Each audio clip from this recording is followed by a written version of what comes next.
भिवानी के लोहारू में दो युवकों के कंकाल मिलने के मामले में जांच तेज हो गई है। पुलिस ने पोस्टमार्टम के बाद शव परिजनों को सौंप दिए हैं।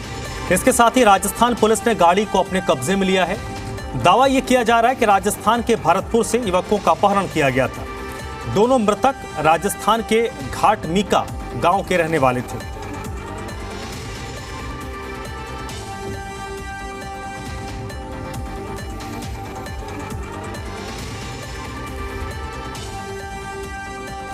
तो भिवानी के लोहारू में दो युवकों के जले हुए शव बरामद हुए थे। फिलहाल शुरुआती जांच चल रही है, जांच को तेज किया जा रहा है। पोस्टमार्टम हो चुका है। पोस्टमार्टम के बाद शव परिजनों को सौंप दिया गया है और जो गाड़ी है जो जली हुई स्थिति मिली थी उस गाड़ी को राजस्थान पुलिस ने अपने कब्जे में ले लिया है, क्योंकि जो मृतक थे वो राजस्थान के भरतपुर जिला के घाटमीका गांव के रहने वाले थे। राजस्थान पुलिस में मामले की जांच कर रही है। ये घाटमीका गांव है, घाटमीका थाना गोपालगंज जिला भरतपुर राजस्थान में। ये वहाँ के थे और यहाँ हमने उनका पोस्टमार्टम करवा के डेड बॉडियाँ वारिस के हवाले कर दी और गाड़ी जली हुई थी वो राजस्थान पुलिस ले गई। मौका पुलिस और वारिस आ गए थे। सर जो गाड़ी है ड्राइवर सर कहाँ का रहने वाला था? जो गाड़ी है वो कहाँ की थी, कहाँ के किस नाम से रजिस्टर्ड? देखिए ड्राइवर का तो हम कुछ नहीं कह सकते। गाड़ी चेसी नंबर से हमको पता लगा तो उनके मृतकों के नजदीक के परिवार के किसी आदमी की गाड़ी थी, उसमें मोबाइल नंबर मिले थे। उनसे बात होके ये मामला वहां तक पहुंच पाए। सीआरपीसी की पोस्टमार्टम तक की थी, उसके बाद तो अनुसंधान राजस्थान वाले कर रहे हैं, वो अपनी बॉडियां लेके चले गए। हरियाणा के भिवानी जिला के लोहारू में जली हुई गाड़ी में मिले दोनों कंकाल के मामले में राजस्थान के भरतपुर में पंचायत हुई है। यहाँ राजस्थान सरकार की राज्य मंत्री जाहिदा खान पहुंची है और घाटमीका गांव में पीड़ित परिवार से मुलाकात की। इस दौरान प्रशासन और पुलिस के अधिकारी मौजूद थे। पीड़ित परिवार ने 4 सूत्रीय मांग पत्र प्रशासन को सौंपा है, जिसमें मृतकों के परिजनों को 51 लाख रुपए की आर्थिक मदद देने की मांग की गई है। साथ ही मृतकों के आश्रितों को सरकारी नौकरी देने की मांग की गई है। और इस पूरे विवाद पर जी मीडिया ने भिवानी के डीएसपी जगत सिंह से बातचीत की है। जिले के लोहारू हलके में बारवास गांव में 2 नरकंकाल मिले थे। ऐसे में पुलिस जांच में जुट गई थी। हमारे साथ हैं भिवानी जिले के डीएसपी जगत मोहन। इनसे बातचीत करते हैं कि कैसा हुआ जी सर, बताएं कैसा हुआ? कल सुबह 8 बजे के आसपास हमें एक सूचना मिली थी कि वहाँ बारवास के जंगल में एक बलारो जली हुई हालत में खड़ी है। तो हमारी टीम वहाँ मौके पर गई तो उन्होंने देखा 2 कंकाल भी है इसके अंदर, नरकंकाल। उसके बाद मैं मौका पर गया, हमने वहाँ के हालात देखे और आसपास की सर्च की, वो हमारे उच्च अधिकारियों को बतलाया। तो वहाँ हेडक्वार्टर से हमारी क्राइम की टीम आई, सीआईए टीम आई, साइबर की आई, सीन ऑफ क्राइम टीम आई और मोटर मैकेनिक भी आया क्योंकि जुड़ी हुई गाड़ी थी। वो आने के बाद हमने गाड़ी का चेसी नंबर निकाल के और कंपनी से बात करी, क्योंकि महिंद्रा गाड़ी बलारो महिंद्रा कंपनी की, महिंद्रा कंपनी में बात की तो उन्होंने मालिक का नाम बताया। उसके बाद एक नंबर आया मालिक का, उस नंबर पे मैंने संपर्क किया तो उसने बताया कि हमारा तो गाड़ी, हमने एक FIR दर्ज करवाई गोपालगंज में, गाड़ी भी गायब है, 2 हमारे लड़के भी गायब है, किडनैप की FIR दर्ज करवाई। तो फिर हमने गोपालगंज का नंबर लेके उस SHO को बताया और उसके बाद वो वारिस भी यहाँ मौके पे आए और SHO भी आया। तो हमने 174 कार्रवाई करते हुए पोस्टमार्टम करवा दिया, डेड बॉडियाँ उनके हवाले कर दी और गाड़ी भी वो राजस्थान पुलिस SHO गोपालगंज ले गया, क्योंकि अभियोग उनके अंकित है और अनुसंधान भी वही कर रहे हैं। सर लोहारू से कोई मामला दर्ज हुआ या फिर वो वही मामला दर्ज हुआ है? साथ में ड्राइवर भिवानी जिले का बताया जा रहा है। नहीं, ऐसा हमारे पास कोई संज्ञान में नहीं है कि ड्राइवर हमारे एरिया का हो। और मामला क्योंकि उनके वहां दर्ज था, इसलिए एक ही घटना के 2 मामले दर्ज नहीं होते। हमारे तो सिर्फ डेड बॉडियां मिली है, 174 की कार्रवाई की हमने। सर वहाँ पे जो मामला दर्ज हो, सर किस धाराओं में मामला दर्ज किया जाएगा कि क्या कार्रवाई? वो अपहरण में दर्ज था। मैं मामला उन्होंने अपहरण में दर्ज करवाया हुआ था, अपहरण की धारा लगी हुई थी। नहीं, अब सर किस कहता है मामला दर्ज किया जाएगा वहाँ पे जो डेथ हो चुकी है? देखो, जो मामला पहले दर्ज है अपहरण में, उसमें 302, 201 धारा और ऐड हो जाएगी, क्योंकि डेथ हो चुकी है और पोस्टमार्टम हो चुका है। ये थे हमारे साथ भिवानी जिले के डीएसपी का साफ कहना है कि दोनों नरकंकालों के पोस्टमार्टम कराकर उनके परिजनों को सौंप दिए हैं और आगे की कार्रवाई भरतपुर पुलिस के लिए। भिवानी से अपने सहयोगी मिंटू के साथ नवीन शर्मा, जी मीडिया। और इस वक्त मेरे साथ अमित भारद्वाज भरतपुर से जुड़ रहे हैं, जी मीडिया संवाददाता आदित्य प्रताप सिंह भिवानी से इस वक्त मेरे साथ जुड़ रहे हैं और देवेंद्र गुरुग्राम से इस वक्त मेरे साथ जुड़ रहे हैं। सबसे पहले अमित के पास चलते हैं जो भरतपुर में इस वक्त मौजूद हैं। अमित, क्योंकि जो मृतक हैं वो भरतपुर राजस्थान के रहने वाले हैं, क्या कुछ इस पूरे घटनाक्रम को लेकर आप वहां चर्चा सुन रहे हैं? देखिए, मैं आपको तस्वीरों में ही दिखा देता हूं कि घटना के बाद से यहां पर पूरा समाज इकट्ठा है और जो है अभी कुछ नेता भी यहां पर पहुंचे थे, उन्होंने भी लोगों से बात की। पुलिस के अधिकारी यहां पर पहुंचे हुए हैं, राजस्थान पुलिस के, वो बात कर रहे हैं। आपको बता दूं कि मामला बड़ा संगीन है। जिस तरह से आरोप परिवार लगा रहा है उन आरोपों को देखते हुए ऐसा लग रहा है कि किसी न किसी तरह से ये बहुत ही ज़्यादा प्लांट किया गया तरीके से एक कत्ल हो सकता है, ऐसे आरोप वो लगा रहे हैं। दूसरी तरफ अब पुलिस जो है वो पूरी चीज़ों की जांच करेगी, उसमें क्या मामला है वो सामने निकल के आएगा। अभी तक जो संगीन आरोप यही लगाए जा रहे हैं कि जो है उनके बीच में काफ़ी मारपीट जो है उनके साथ की गई थी, जुनैद और नासिर के साथ, और आरोप लगाया जा रहा है कि कुछ जो है गौरक्षक हैं, गौरक्षक और वो बजरंग दल पे सीधा नाम जो है वो लिया जा रहा है कि उनके लोग हैं। हालांकि जो मोनू है, मोनू बार बार यही कह रहा है कि मैं एक होटल में था और वहाँ की सीसीटीवी है, वो मैं होटल का नाम नहीं बताऊंगा क्योंकि सीसीटीवी को पुलिस जो है वो जो है वो मिटा ना दे, ख़त्म ना कर दे, वो इस तरह की बातें कर रहा है। तो मैं आपको एक चीज़ बता दूं कि इसमें इन्वेस्टिगेशन बहुत ज़रूरी है। कौन क्या कह रहा है इसकी पुष्टि होनी बहुत ज़रूरी है। पुलिस इसको पूरे तरीके से देखे और जितने भी आला अधिकारी हैं उस पर डिटेल एक जो है वो इन्वेस्टिगेशन करें और डिटेल निकाल कर जो भी कल्प्रिट है इस पूरे मामले में वो उसको सज़ा ज़रूर मिलनी चाहिए। और लोगों के अंदर भी इसी तरह का गुस्सा है। कोई भी अगर कम्युनिकेशन गलत होता है तो ये घटना को लेकर बड़ा विवाद जो है या यहाँ पर या हरियाणा में हो सकता है। यहाँ पर जो है वो एक सोच बन सकती है किसी समाज को लेकर। तो इसको लेकर एक इन्वेस्टिगेशन होनी चाहिए जो बिल्कुल फेयर है, जिसके कारण जो है इस घटना के कारण कोई बड़ा विवाद ना हो, कोई इस तरह की घटना और ना हो जाए। तो क्योंकि हर एक चीज़ की क्लैरिटी आनी बहुत ज़रूरी है। क्या हुआ, किसने किया, क्या एक्चुअल सिचुएशन थी, पूरी डिटेल्स निकलनी बहुत ज़रूरी है और तभी जो है सारी चीज़ें पिक्चर क्लियर होकर आएंगी और इस पूरे मामले में क्या हुआ है ये सच्चाई निकल के बाहर आएगी। लेकिन इस समय फेयर इन्वेस्टिगेशन की बहुत ज़्यादा ज़रूरत है, वरना रूमर्स फैलते फैलते ये बड़ा विवाद इस देश में बन सकता है। चलिए ठीक है जी, जांच जरूरी है और जल्द से जल्द जांच इस मामले पे होना जरूरी है क्योंकि ये मामला आगे चलकर कहीं एक बड़ा रूप ना ले ले देश भर में। ये बहुत महत्वपूर्ण है क्योंकि इससे पहले इस तरह की घटनाएं हुई हैं जिसका एक व्यापक असर पूरे देश में देखने को मिला है। आदित्य मेरे साथ भिवानी से जुड़े हैं। आदित्य, घटना भिवानी में हुई है तो इन्वेस्टिगेशन भिवानी पुलिस भी कर रही होगी, जांच किस दिशा में बढ़ रही है और अब तक कितनी जांच कितने आगे तक बढ़ी है? देखिए, सबसे पहले तो ये जानना बहुत ज़रूरी है, जैसा कि सहयोगी अमित जी कह रहे थे कि वाकई में जांच का विषय है और जांच होना बहुत ज़रूरी है। नहीं तो इसको लेके जो भ्रामक तथ्य हैं वो शायद जगह पहले बना लेंगे अपेक्षाकृत जब तक सच सामने आएगा। इस समय हम उसी जगह खड़े हैं जहां पे वो जली हुई गाड़ी मिली थी और यहाँ पे तमाम वो स्थानीय ग्रामीण लोग भी हैं जिन्होंने सुबह सुबह ये जली हुई गाड़ी देखी थी। आप देखिए, ये जहाँ पे ये जो जगह है यहाँ पे अभी भी उस गाड़ी के जो एसेज हैं वो यहाँ पर पड़े हुए हैं। खैर, अभी जो भरतपुर पुलिस का गोपालगढ़ थाना है वहाँ पे ये गाड़ी जो है वो पहुँच चुकी है क्योंकि वहीं पे ही बुधवार को इस गाड़ी की गुमशुदगी की रिपोर्ट दर्ज की गई थी। बुलेरो गाड़ी थी और अभी भी मैं आपको दिखा सकता हूँ कि किस तरीके से यहाँ पे बुलेरो गाड़ी की जो प्लेट है वो यहाँ पर पड़ी हुई है। इसके अलावा जो टायर के एशेज हैं वो यहाँ पड़े हुए हैं। देखिए, ये गांव भी ये जानना बहुत ज़रूरी है। ये जो बारवास गांव है ये भी गांव गौरक्षा के नाम पे बहुत प्रसिद्ध रहा है।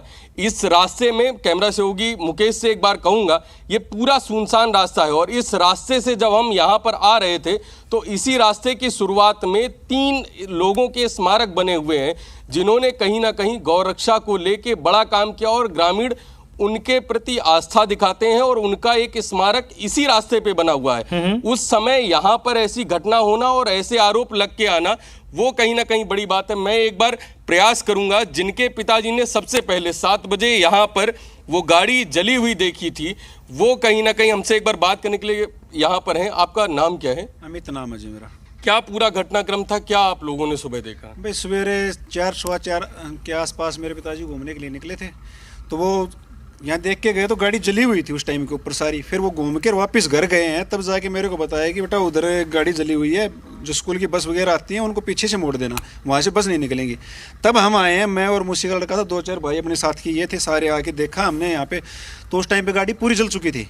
फिर अंदर जाके देखा तो उसके अंदर एक, फिर गौर से देखने पे देखा कि आगे वाली पर भी एक कंकाल है, वो भी जल के पूरा खत्म हो चुका था, राख हो चुका था। फिर हमने 112 पे कॉल किया, 112 बुलाई, 10-15 मिनट बाद 112 गाड़ी पहुंच गई थी यहाँ पे।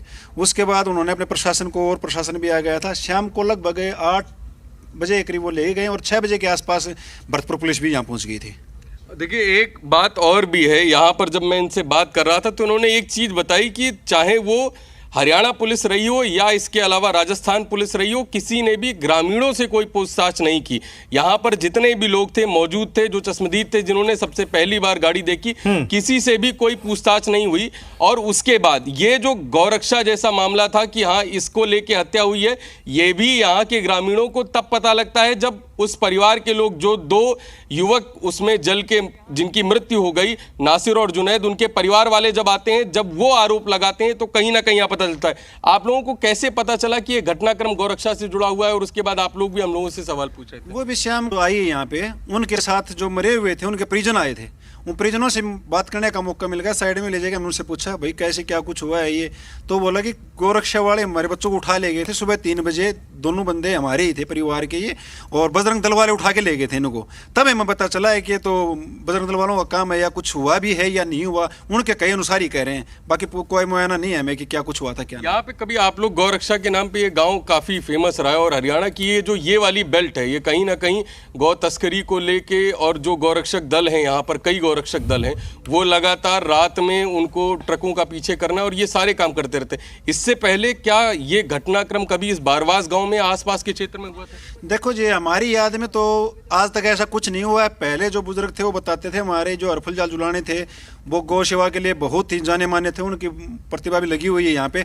उससे पहले की तो कोई बात हो तो पता नहीं, जब तक हमको नॉलेज हुई है ना, हमारे यहाँ एरिया में ऐसा है जो देखने को मिल रहा है ये, जबकि 350 किलोमीटर भरतपुर से लेके यहाँ तक लेके हैं, यहाँ से तार जुड़े हैं। क्या कुछ टारगेट है उनका, क्या कुछ मैटर है, कुछ कहा नहीं जा सकता सर। हम तो आप खुद यही चाहते हैं कि पुलिस इसकी निष्पक्ष जांच करे, बस मेन बात ये निष्पक्ष जांच करे। अगर हमारे एरिया का या गांव का आसपास का कोई भी इन्वॉल्व हो, पता तो चले उसका भी कि यहाँ से तार कैसे जुड़े हैं। देखिए वो जो अमित जी बात कर रहे थे, हमारे सहयोगी अमित बरोदास जी जो कह रहे थे, वो वाकई में सच है। जब तक जांच नहीं होगी सच सामने नहीं आएगा। केवल हवा में तीर चलाना और केवल आरोप लगाना, वो एक अलग विषय हो जाता है। 350 किलोमीटर का फासला है भरतपुर से भिवानी, जहां पर ये घटना हुई है, और वहां से अगर बॉडी, अगर किसी को अगवा किया जाता है या क्या होता है, अभी इस पे कहना बहुत जल्दबाजी है। ये जांच का विषय है, हर पहलू में निष्पक्षता के साथ जांच होनी चाहिए। आप तीनों मेरे साथ, आदित्य, अमित और देवेंद्र, बने रहिएगा। तो भिवानी में जो 2 युवकों की मौत हुई है और इस मौत के लिए बजरंग दल को जिम्मेदार ठहराया गया है, वहीं गुरुग्राम में विश्व हिंदू परिषद और बजरंग दल ने प्रेस कॉन्फ्रेंस करके दोनों युवकों की मौत पर शोक जताया है और कहा है कि बगैर सबूत के आधार पर बजरंग दल के सदस्यों के खिलाफ मामला दर्ज कराना गलत है। साथ उन्होंने कहा कि जो भी आरोपी है उससे बजरंग दल के सदस्यों का कोई संबंध नहीं है। राजस्थान सरकार इस मामले पर राजनीतिक फायदा ले रही है। विश्व हिंदू परिषद ने पूरे मामले की सीबीआई जांच की मांग की है और कहा है कि राजस्थान पुलिस पर किसी तरीके का भरोसा नहीं किया जा सकता है। हरियाणा सरकार अपनी करे, लेकिन चूंकि अभी आपके कुछ पत्रकार बंधुओं ने कहा है कि मोनू मानेसर को तो हरियाणा सरकार प्रोटेक्शन देती है, राजस्थान प्रोटेक्शन देती है जिहादियों को, इसका मतलब गो तस्करों को, तो देन फिर what is left? Then investigation should be interested to the CBI, then fair investigation should be there. जिन 2 लोगों की मौत हुई है सर, हाँ, आपने बताया कि गो तस्कर थे। As per reliable sources, I am not giving my judgment. I've just collected reliable information. It may be true, it may be. तो विश्व हिंदू परिषद और बजरंग दल की तरफ से गुरुग्राम में प्रेस कॉन्फ्रेंस हुई है और घटना पर शोक प्रकट किया गया है और मामले में निष्पक्ष और किसी दूसरी एजेंसी से जांच की बात कही जा रही है। देवेंद्र मेरे साथ गुरुग्राम से जुड़े हैं। देवेंद्र, इस पूरे प्रकरण में एक बात जो तथ्य जो निकलकर सामने आई इस प्रकरण में, जिसमें विश्व हिंदू परिषद बजरंग दल ये कह रहा है कि उनके किसी भी शख्स का इस घटना से कोई ताल्लुक नहीं है और इस घटना पर उन्होंने शोक भी व्यक्त किया है। तो अब इस मामले में वो किसी सीनियर अथॉरिटी से, सीनियर एजेंसी से जांच की मांग कर रहे हैं। और इसके अलावा और क्या कुछ कहा गया इस प्रेस कॉन्फ्रेंस में?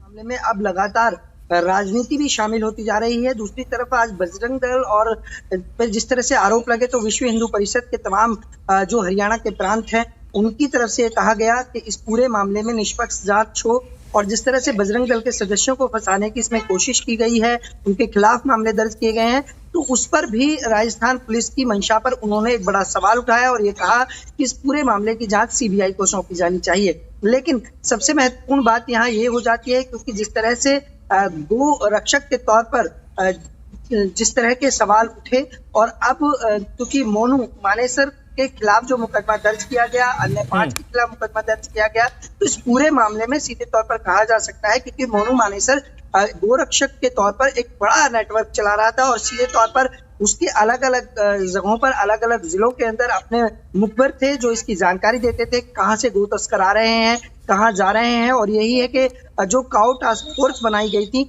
उसमें भी पुलिस की काफी मदद रहती थी कि ये गोरक्षक, ये वाली टीम थी जो ये उन्हें गिरफ्तार कराने में बड़ी कामयाबी हासिल हुई। लेकिन सबसे बड़ी बात यहाँ ये है क्योंकि मोनू मानेसर के ऊपर भी कई ऐसे मुकदमे दर्ज हैं जिसमें जो दूसरे समुदाय के लोग हैं उन्होंने ये कहा था कि उनके साथ गुंडागर्दी की जाती है, गो तस्कर के नाम पर लोगों की हत्या की गई। तो इस तरह के आरोप प्रत्यारोप लगते रहे।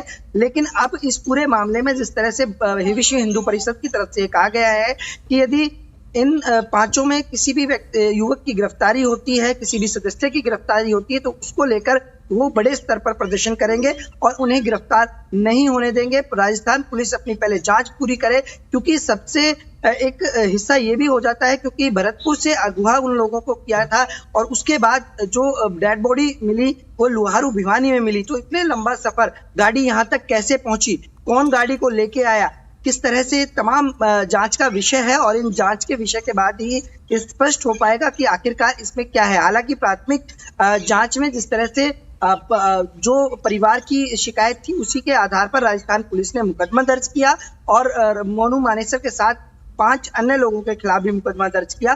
तो निश्चित तौर पर इस पूरे मामले में अब राजनीतिक भी गरमा रही है, दूसरी तरफ अब जांच भी दर बदर बढ़ने लगी है। चाहिए देवेंद्र, आप मेरे साथ बने रहिएगा। एक बार फिर से भरतपुर चलते हैं, जहां से अमित भारद्वाज मेरे साथ जुड़े हैं। अमित, एक जगह जहां के मृतक रहने वाले थे और दूसरी जगह जहां पर यह घटना हुई है, दोनों अलग राज्य हैं, राज्यों की पुलिस अलग अलग है और जो संदेह के घेरे में है उनकी तरफ से राजस्थान पुलिस की जांच पर सवाल खड़े किए जा रहे हैं। ऐसे में बहुत जरूरी हो जाता है कि इस मामले को किसी दूसरी एजेंसी को हैंडओवर करना चाहिए ताकि जल्दी से जल्दी इसका जांच हो।